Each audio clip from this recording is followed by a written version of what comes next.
Hey everyone, welcome to back my channel pharmacy education CR7 में। Friends, आज का जो हमारा लेक्चर है जिसमें हम बात करेंगे हैंडलिंग ऑफ प्रिस्क्रिप्शन के बारे में।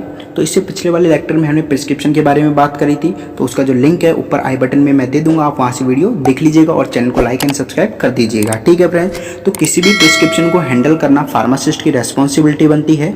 ठीक है फ्रेंड्स, तो क्योंकि हमारा जो प्रिस्क्रिप्शन होता है फ्रेंड्स वो जनरली इंग्लिश लैंग्वेज में लिखा होता है, उसमें कुछ लैटिन वर्ड और एब्रीविएशंस का भी यूज़ किया जाता है जो हमारे प्रिस्क्रिप्शन को पढ़ने में डिफ़िकल्ट बना देते हैं। और कई बार क्या होता है कि डॉक्टर्स की गलत हैंडराइटिंग के कारण भी जो हमारा प्रिस्क्रिप्शन जो है फार्मासिस्ट ठीक तरह से नहीं पढ़ पाता और गलत मेडिसिन वहाँ पर जो है पेशेंट को प्रिस्क्राइब कर देता है। तो अगर ऐसी सिचुएशन आती है फ्रेंड्स, तो फार्मासिस्ट को अनदर सीनियर फार्मासिस्ट के साथ कंसल्ट कर लेना चाहिए उस प्रिस्क्रिप्शन को, या फिर डॉक्टर के द्वारा कंसल्ट कर लेना चाहिए। ठीक है फ्रेंड्स, तो इसमें कुछ पॉइंट्स दिए गए हैं फ्रेंड्स जिनके द्वारा हम समझ सकते हैं कि किसी भी प्रिस्क्रिप्शन को किस तरह से हैंडल कर लेना चाहिए फार्मासिस्ट के द्वारा। ठीक है, तो इसमें जो पहला जो पॉइंट है वो आता है आपका रिसीविंग। ठीक है फ्रेंड्स, तो the pharmacist should be received by the himself, यानी कि जो फार्मासिस्ट है खुद ही प्रिस्क्रिप्शन को रिसीव करेगा, कोई दूसरा व्यक्ति प्रिस्क्रिप्शन को रिसीव नहीं करेगा। ठीक है फ्रेंड्स, ये ड्यूटी होती है फार्मासिस्ट की। The pharmacist should not change his facial expression after receiving the prescription, यानी कि जब प्रिस्क्रिप्शन को रिसीव करता है फार्मासिस्ट पेशेंट से, तो वहाँ पर फार्मासिस्ट को कोई भी फेशियल एक्सप्रेशन चेंज नहीं करना चाहिए जिससे पेशेंट को ये लगे कि फार्मासिस्ट जो है वहाँ पर प्रिस्क्रिप्शन को देखकर कंफ्यूज हो गया, या फिर उसको जो है प्रिस्क्रिप्शन पढ़ने में नहीं आ रहा, या फिर उसको ये भी पता नहीं है कि मेडिसिन वहाँ पर किस तरह की जो है डॉक्टर के द्वारा लिखी गई है, कौन सी ब्रांड की है।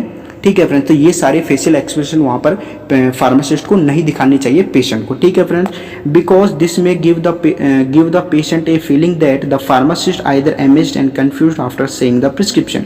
इससे पेशेंट को ये लगता है फ्रेंड्स कि जो हमारा फार्मासिस्ट है वो प्रिस्क्रिप्शन को ठीक तरह से नहीं पढ़ पा रहा है, उसको समझ में नहीं आ रहा कि प्रिस्क्रिप्शन में कौन सी मेडिसिन लिख रखी है, उसको कब देनी है, सुबह देना है या शाम देना है।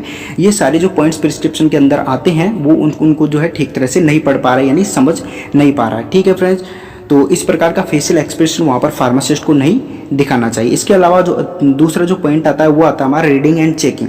जब भी प्रिस्क्रिप्शन को फार्मासिस्ट रिसीव करता है तो उसके बाद प्रिस्क्रिप्शन को फार्मासिस्ट को जो है केयरफुली पढ़ लेना चाहिए। ठीक है, पढ़ने से ये होता है कि फार्मासिस्ट जब प्रिस्क्रिप्शन को पढ़ता है तो उसे पता रहता है कि इसमें कौन सी मेडिसिन है, कब देनी है, सुबह देनी है, कितनी स्ट्रेंथ दे रखी है मेडिसिन की, तो ये सारे वहाँ पर जो है फार्मासिस्ट को पढ़ लेना चाहिए। इसके बाद में उसको चेक कर लेना चाहिए कि भाई हमारा जो प्रिस्क्रिप्शन है वो प्रॉपर फॉर्मेट में है या नहीं। ठीक है friends, on receiving the prescription it is a duty of a pharmacist to check that the prescription is written in a proper format, यानी कि जब प्रिस्क्रिप्शन फार्मासिस्ट रिसीव करता है तो फार्मासिस्ट की वहाँ पर ये ड्यूटी बनती है कि फार्मासिस्ट ये चेक करे कि जो प्रिस्क्रिप्शन है वो प्रॉपर फॉर्मेट में है या नहीं। अब प्रॉपर फॉर्मेट को हम इस प्रकार से समझ सकते हैं कि वहाँ पर पेशेंट का नाम है या नहीं, उसकी एज, सेक्स और साथ में उसका जो पेशेंट का एड्रेस मेंशन है या नहीं, ये सब वहाँ पर चेक कर लेना चाहिए फार्मासिस्ट को। ठीक है, a pharmacist should check that prescription is written on doctor pad, OPD slip of the hospital and nursing home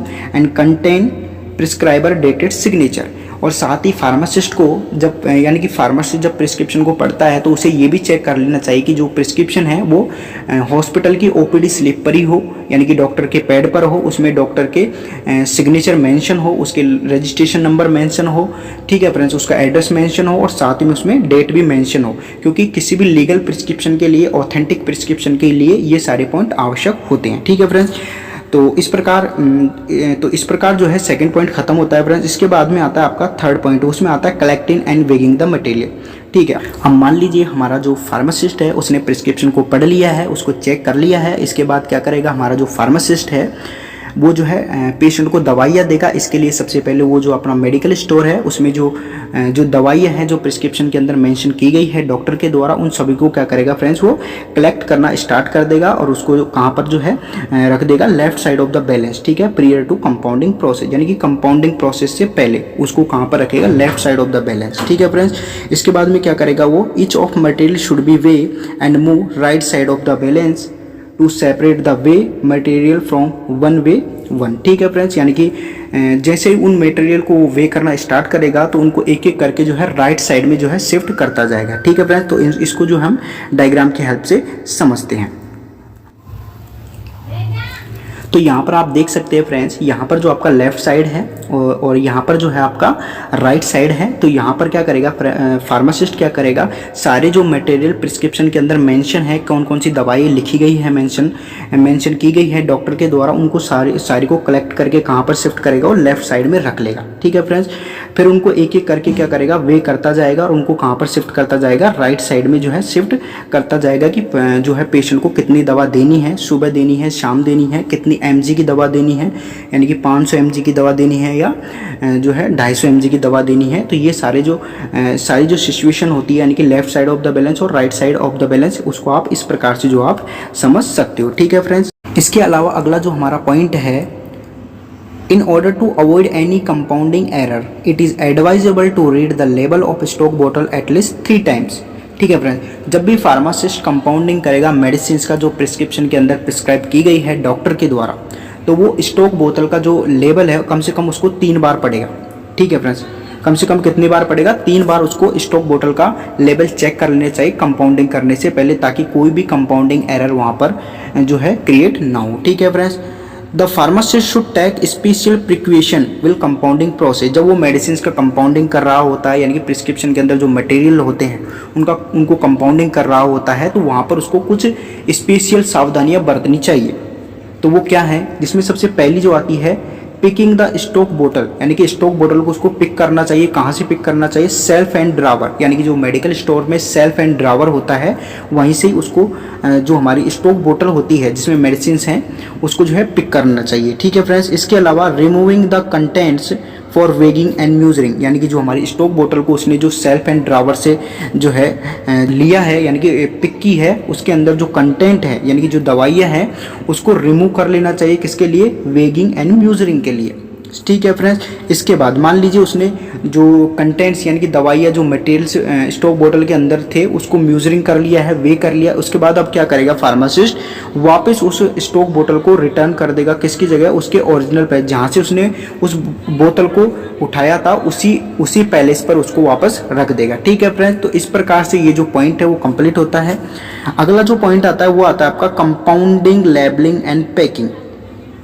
ठीक है, तो the pharmacist should carry out compounding process in a hygienic area and neat place, यानी कि जो साफ सुथरी जगह होती है उसी में ही फार्मासिस्ट क्या करेगा, कंपाउंडिंग करेगा मेडिसिन का। ठीक है friends, all the equipment required are cleaned and dried thoroughly, यानी कि जब कंपाउंडिंग प्रोसेस के लिए जितने भी जो इक्विपमेंट होते हैं यानी कि जो भी सामग्री वहाँ पर चाहिए होती है उन सबको वो क्लीन करेगा, ड्राई करेगा। ठीक है फ्रेंड्स, ताकि कोई भी कंपाउंडिंग एरर ना आए वहाँ पर।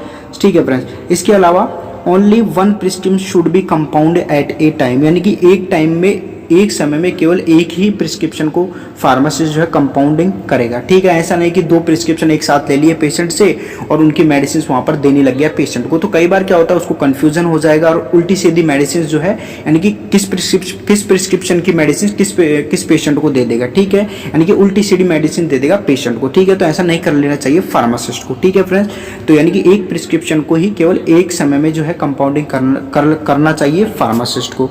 इसके अलावा the compounded material should be filled in a suitable container based on quantity and use.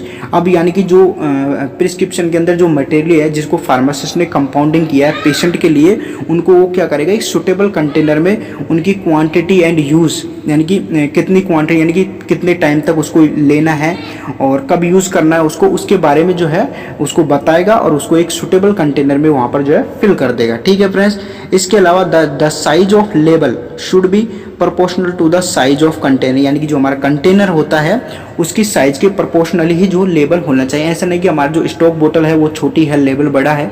ठीक है, तो ऐसा होना चाहिए कि हमारा जो स्टॉक बोतल में जो है लेबल वहाँ पर जो है अच्छे से जो है आ जाए। ठीक है friends, label should contain required suggestion and direction to the patient, यानी कि जो हमारा लेबल होता है वो पेशेंट की डायरेक्शन या उसके जो है सुगेशन के अनुसार ही वहाँ पर जो है लेबल होना चाहिए। ठीक है फ्रेंड्स, तो ये जो टॉपिक है फ्रेंड्स वो कंप्लीट होता है। Thank you for watching. अगर आप चैनल पर नए हैं फ्रेंड्स तो चैनल को लाइक एंड सब्सक्राइब कर दीजिएगा, जिससे आने वाली वीडियोज़ की जो नोटिफिकेशन है वो सबसे पहले आप तक पहुँचते रहेंगे। तो मिलते हैं नेक्स्ट वीडियो में।